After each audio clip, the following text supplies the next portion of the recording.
नमस्कार, सुप्रभात। आपका दिन शुभ हो, मंगलमय हो। आइए बात करते हैं कि जीवन के 20-22 वर्ष, 24 वर्ष यूं ही निकल गए, कैसे निकल गए पता ही नहीं चला। और फिर शुरू हुई काम, व्यापार, नौकरी की किचकिच। 2-4 नौकरियां देखते सुनते, कुछ दूर की, कुछ पास की, करते हुए आखिर एक जगह स्थिरता आई, एक जगह ज्वाइनिंग मिली। फिर शुरू हुआ सिलसिला उस आने वाली आय का। पहली पगार जब हाथ से लगी, उसको बैंक में जमा हुई और बैंक में शुरू हुआ शून्य बढ़ाने का सिलसिला। ये सिलसिला कुछ वर्षों तक ही चला था कि उस शादी ब्याह की तैयारियां होने लगीं और विवाह के अटूट बंधन में जाकर के बंध गया। कुछ दिन बहुत सुंदर, सुरीले, संगीतमय, मनोहर दिन गुजारने के बाद ऐसा समय आया कि शायद घर में कोई और सा आने वाला है। और कुछ ही समय में घर में बच्चे की किलकारियां चहकना शुरू हो गई, पालने पड़ गए। पालने के बाद पालना झूलते झूलते कब नन्हे नन्हे पाँवों में आ गया और कैसे कैसे दिन बीतते चले गए। उधर बैंक में हमारे खाते में शून्य बढ़ते चले गए, इधर मेरा घर की किस्तें, गाड़ी की किस्तें, मकान और दुनिया की सारी चीज़ों पर अपना ध्यान समेटता चला गया और वो अपने काम में समेटती चली गई।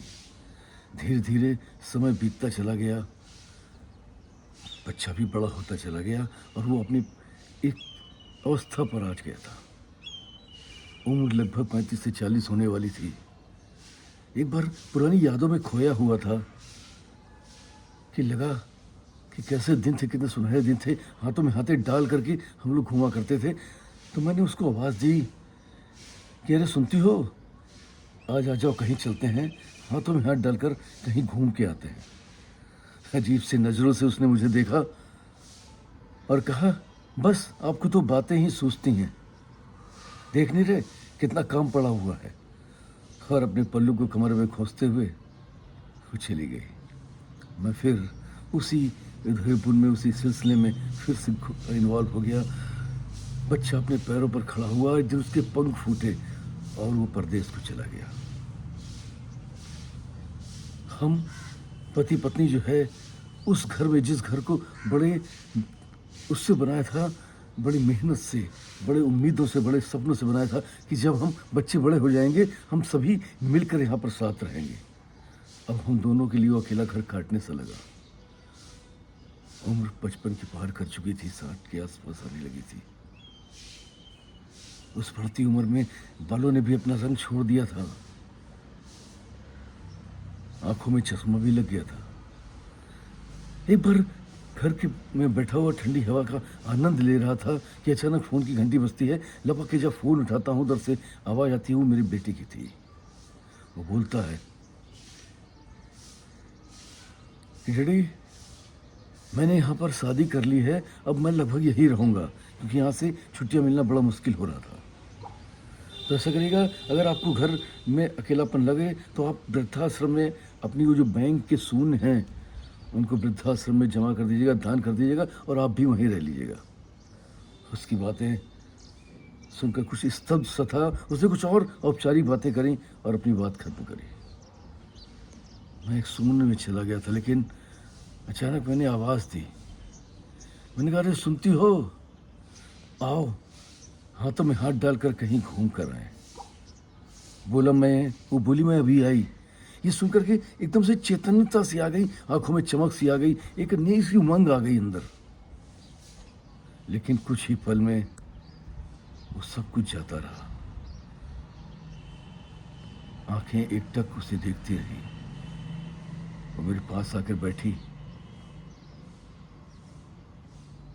मेरे हाथों को अपने हाथ में लिया, लेकिन तब तक वो हाथ ठंडे पड़ चुके थे। वो एकटक मुझे निहारती रही और मेरी आंखें एकटक उसे निहार रही थीं। शायद मेरे अंदर से सब कुछ खत्म हो गया था। हवाएं अभी भी चल रही थीं, मौसम अभी भी सुहाना था। उसने कहा, तुम मुझसे कुछ कह रहे थे ना, कहीं चलने के लिए कह रहे थे ना। वो एकदम से चेतन हुई और मंदिर गई, भगवान को प्रणाम करके फिर वापस आई कि आओ चलें। तुम जो कहना चाहते थे वो मुझसे कहो। लेकिन शायद अब कुछ नहीं था। मेरा सर उसके कंधे पर लुढ़क गया था और वो भर्राई आवाज से मुझसे कुछ कहना चाह रही थी, लेकिन अश्रुधारा और मुंह से आवाज ही नहीं निकल रही थी। अश्रुधारा लगातार बहती जा रही थी। सब कुछ शून्य की तरफ चला गया था।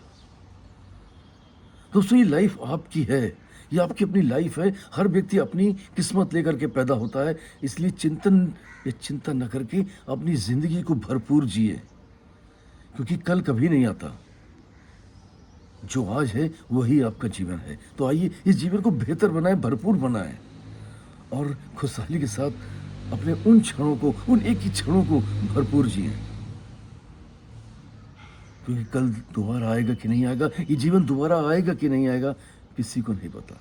तो आइए आज अपने जीवन को खुशमय बनाएं, खुशहाल बनाएं और वो जो भाग दौड़, वो बैंकों में बढ़ते हुए अकाउंट्स, इनकी चिंताओं से भी कुछ बाहर निकले, क्योंकि बाद में सब कुछ खत्म।